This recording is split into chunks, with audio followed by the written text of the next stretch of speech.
Hello बच्चों, how are you? In the last lecture we have discussed about the graphical representation of the motion. हमने graph की importance के बारे में पढ़ा था कि हम ग्राफ क्यों ड्रॉ करते हैं, ये हमारे लिए इम्पोर्टेंट क्यों है. देन हमने ग्राफ ड्रॉ किए थे between the different physical quantities, like हमने distance time, displacement time, X T graph बनाया था, हमने वेलोसिटी टाइम ग्राफ ड्रॉ किया था. And then we have discussed about their importance कि हम डिस्टेंस टाइम ग्राफ का यूज़ कैसे कर सकते हैं, डिस्टेंस टाइम ग्राफ से हम क्या क्या कैलकुलेट कर सकते हैं, डिस्प्लेसमेंट टाइम ग्राफ से हम क्या कैलकुलेट कर सकते हैं, वेलोसिटी टाइम ग्राफ से हम क्या कैलकुलेट कर सकते हैं. So I am going to consider that all of you have revised that lecture. Now the next one is the equations of motion for by the graphical method. अब हमने कुछ equations क्या करनी है, डराइव करनी है, जो हमारे मोशन को रिप्रेजेंट करने में हमारी हेल्प करेंगी. और ये इक्वेशंस जो होंगी ये सिंपली हम यूनिफॉर्मली एक्सेलरेटेड मोशन के लिए ही यूज़ करेंगे. एंड हम किस मेथड से करेंगे? By graphical method. और जो हमने लास्ट लेक्चर में कंप्लीट किया था that is very helpful to solve these equations graphically. जो फर्स्ट इक्वेशन है that is the equation for the velocity time relation. Means we have to calculate the relation between the velocity and time of an object. Object की velocity के का relation हमने time के साथ find out करना है. Motion कौन सा है? When the object is in the uniformly accelerated motion में है. मीन्स उसकी वेलोसिटी जो है वो चेंज हो रही है. Uniformly accelerated motion constantly change हो रही है, और हम ये बोल सकते हैं कि एक्सेलरेशन क्या होगा, उसका कांस्टेंट होगा. तो यहाँ पे मैं मान के चल रही हूँ कि let us suppose at time t is equal to 0 v is equal to u. Means उसकी वेलोसिटी, चलो मैं वर्डिंग में लिख देती हूँ, टाइम 0 पे वेलोसिटी ऑफ ऑब्जेक्ट हम कितनी लेके चल रहे हैं, that is u. And at any time t velocity is v. ऐसे भी आप बोल सकते हो final initial velocity is u and final velocity is v, जो हम टाइम इंटरवल पढ़ रहे हैं. और ऐसा हमने ग्राफ ड्रॉ किया था, यूनिफॉर्मली एक्सेलरेटेड मोशन का हमने ग्राफ देखा था, that is a straight line. अगर उसकी इनिशियल वेलोसिटी 0 होगी ऑब्जेक्ट की, तो जो ग्राफ है वो 0 से स्टार्ट होगा. अदरवाइज जैसे हमने यहाँ पे केस डिस्कस किया है कि जो इनिशियल वेलोसिटी है that is non zero, initial velocity is u. Initial velocity u है तो ग्राफ क्या होगा, यहाँ से स्टार्ट होगा. I am going to suppose that this point is representing u. Okay, and this is the point B. Let us suppose the A point is representing the velocity of the object u at time t is equal to 0.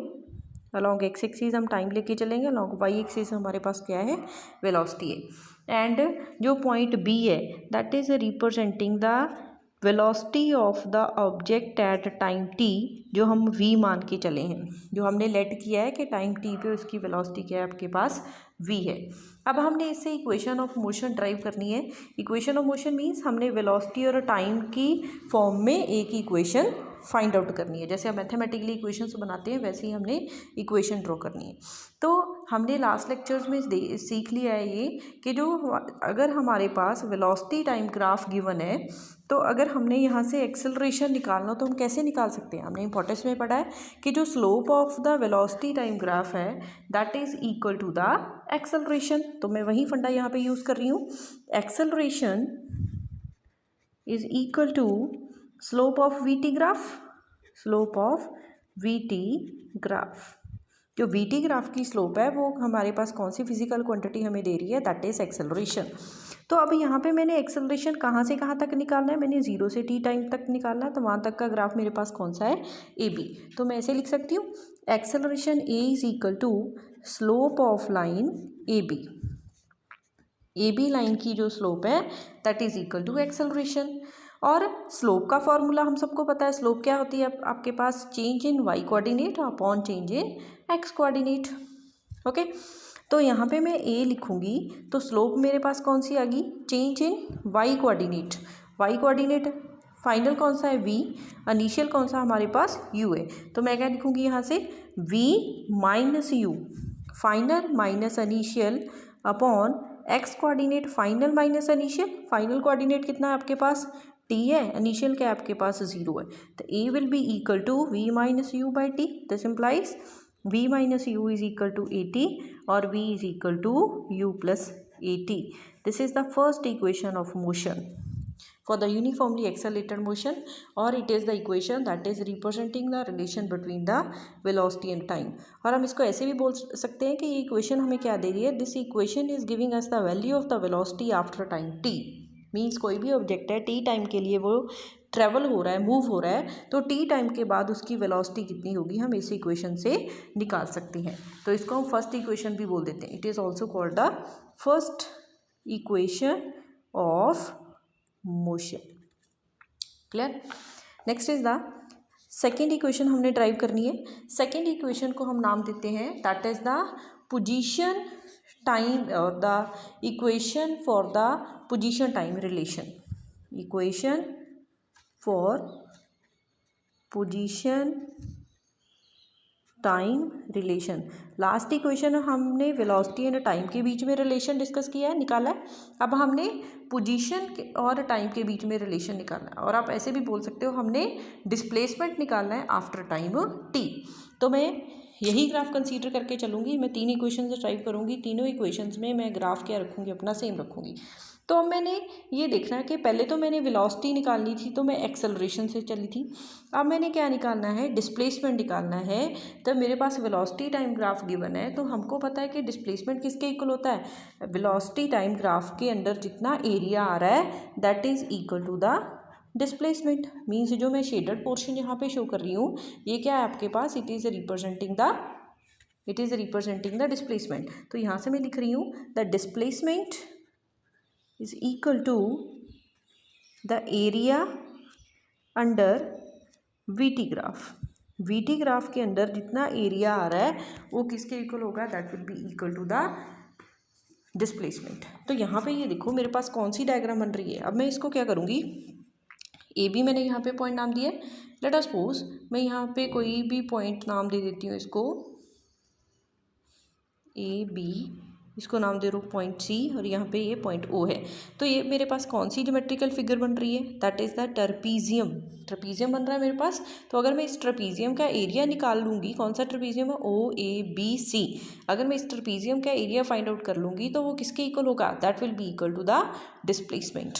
तो मैं यहाँ से लिख रही हूँ displacement is equal to s. Displacement को हम ऐसे रिप्रेजेंट करते हैं, displacement is equal to the area of trapezium.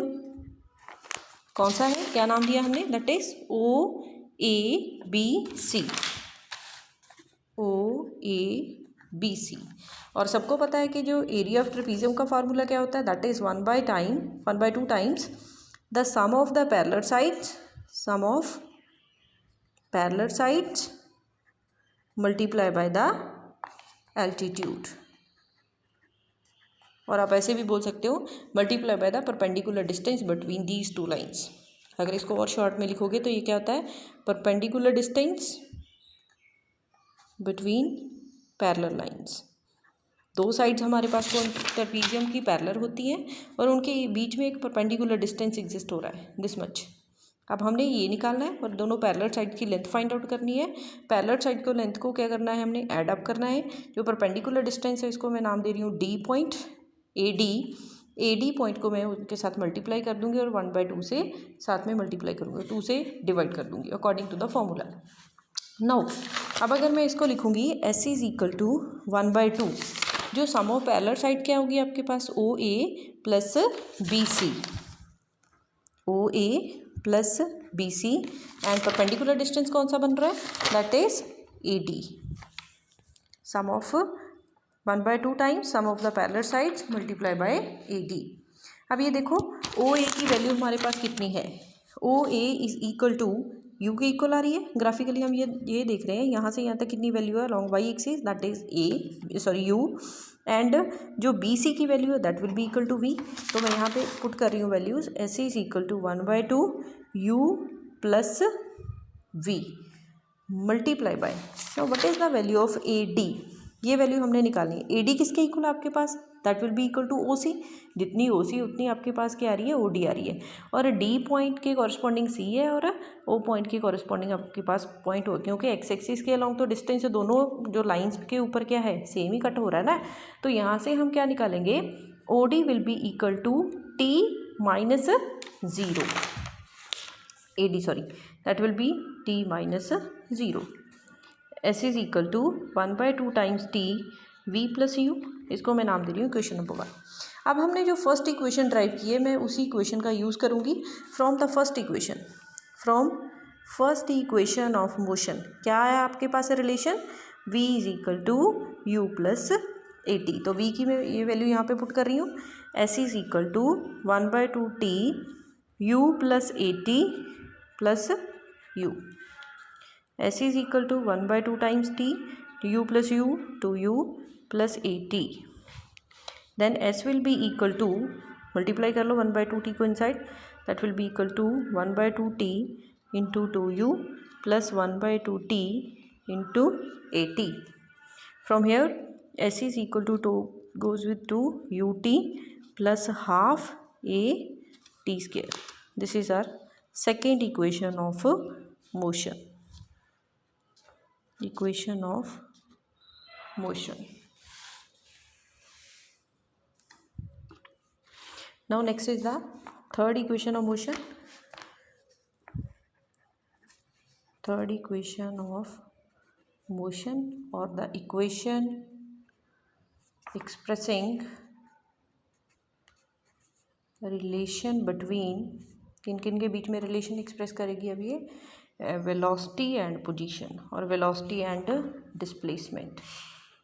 अब हमने वेलोसिटी एंड डिस्प्लेसमेंट के बीच में रिलेशन निकालना है. That will be the third equation of motion.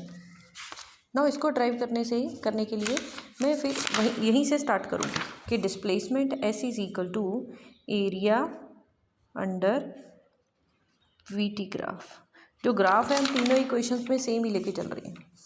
Again that will be equal to the area of trapezium, area of trapezium, that is the OABC. OABC, area of trapezium OABC. Now S will be equal to the 1/2 times sum of parallel sides multiply by perpendicular distance between them. In side के बीच में जो आपके पास perpendicular distance exist हो रहा है. S will be equal to 1/2, same चलेगा, OA plus BC into AD. जैसे मैंने लास्ट में निकाला था, ये देखो OAU BCV एंड ये AD क्या है आपके पास T 1/2 U plus V into T. अब मैं नाम दे रही हूँ इक्वेशन नंबर 1. अब जो चेंज आएगा यहाँ इसके बाद आएगा आपके पास. अब मैं क्या कर रही हूँ, इस ग्राफ की स्लोप निकाल रही हूँ. स्लोप किसके इक्वल होती है? Slope is equal to acceleration. तो स्लोप क्या आएगी यहाँ पे आपके पास? That will be equal to v minus U upon t minus 0 is equal to a.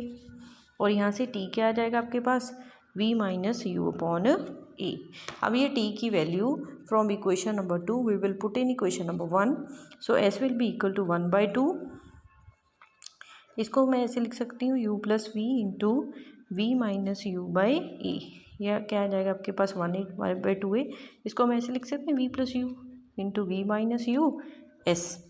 2a को क्रॉस मल्टीप्लाई कर लो, 2a s is equal to a plus b into a minus b. क्या आएगा आपके पास? v square minus u square. This is the required equation.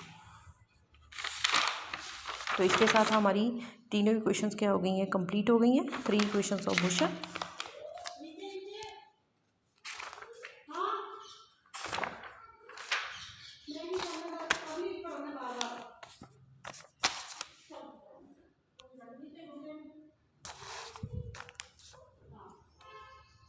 Next is uniform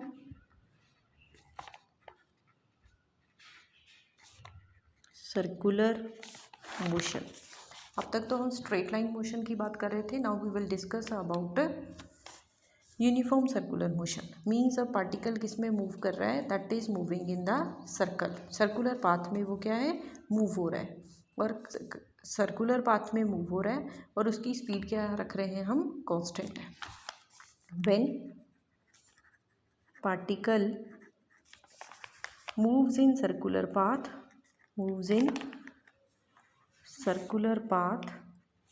with constant speed.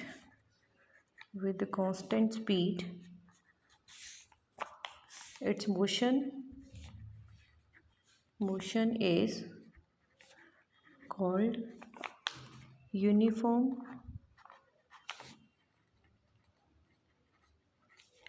Circular motion. Okay, जो आपके पास uniform circular motion क्या होगा. अब मेरा क्वेश्चन है कि जो यूनिफॉर्म सर्कुलर मोशन है वो एक्सेलरेटेड होगा कि नॉन एक्सेलरेटेड होगा. Question is uniform circular motion is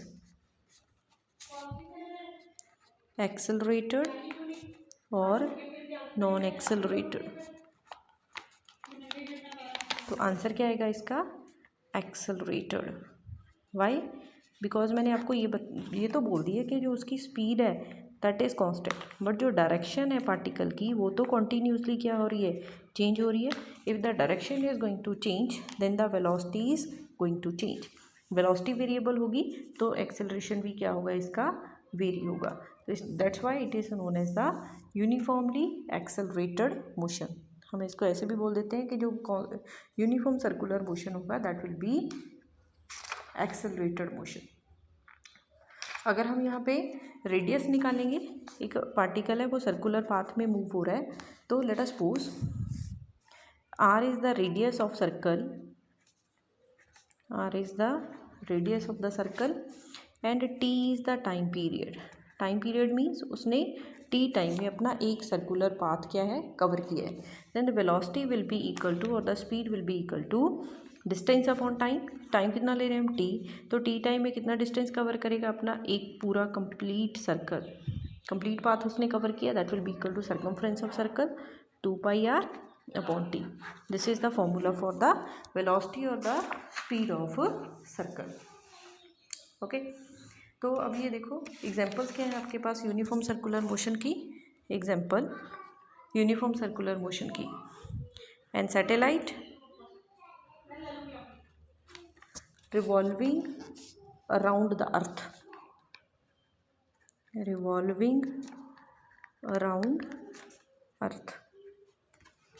cyclist. Second आप ये भी ले सकते हो कि कोई साइक्लिस्ट है that is travelling in the circular path with constant speed. अगर उसकी स्पीड क्या है, कांस्टेंट है, और सर्कुलर पाथ में वो मूव हो रहा है, तो उसका मोशन आप कौन सा बोलते हैं, that is the uniform circular motion. तो यहाँ पे हम यूनिफॉर्म सर्कुलर मोशन की बात कर रहे थे. कोई भी ऑब्जेक्ट सर्कुलर मोशन में होता है, जब मोशन में होता है तो उसके ऊपर कोई ना कोई फोर्स लगता है. जनरली आपने ये देखा हुआ है कि फोर्स लगता है तो उसको हम मीन्स हम एक पर्टिकुलर फिजिकल क्वांटिटी अप्लाई करते हैं तो ऑब्जेक्ट क्या मूव होता है, तो उस फिजिकल क्वांटिटी को हम नाम देते हैं फोर्स. अब यहाँ पे भी कोई ना कोई फोर्स लगेगा जो इस पार्टिकल को सर्कल पे मूव होने के लिए कंपेल कर रहा है, तो उस फोर्स को हम स्पेसिफाइड नाम दे रहे हैं, that is called the centripetal force.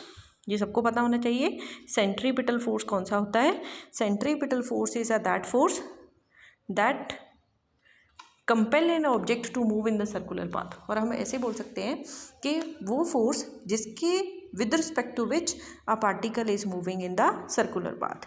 जिस फोर्स की वजह से कोई भी पार्टिकल सर्कुलर पाथ में मूव हो रहा है उसको हम कौन सा फोर्स बोलते हैं, that is called the centripetal force. और जो सेंट्रीपिटल फोर्स की डायरेक्शन होती है that is toward the centre. Centripetal force is acting toward the centre of the circle. Okay बेटा, clear. So this is all about the motion हमने पढ़ लिया, motion in straight line पढ़ लिया है, मोशन इन सर्कुलर पाथ पढ़ लिया है.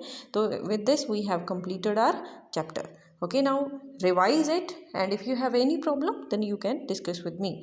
ओके बेटा, थैंक यू.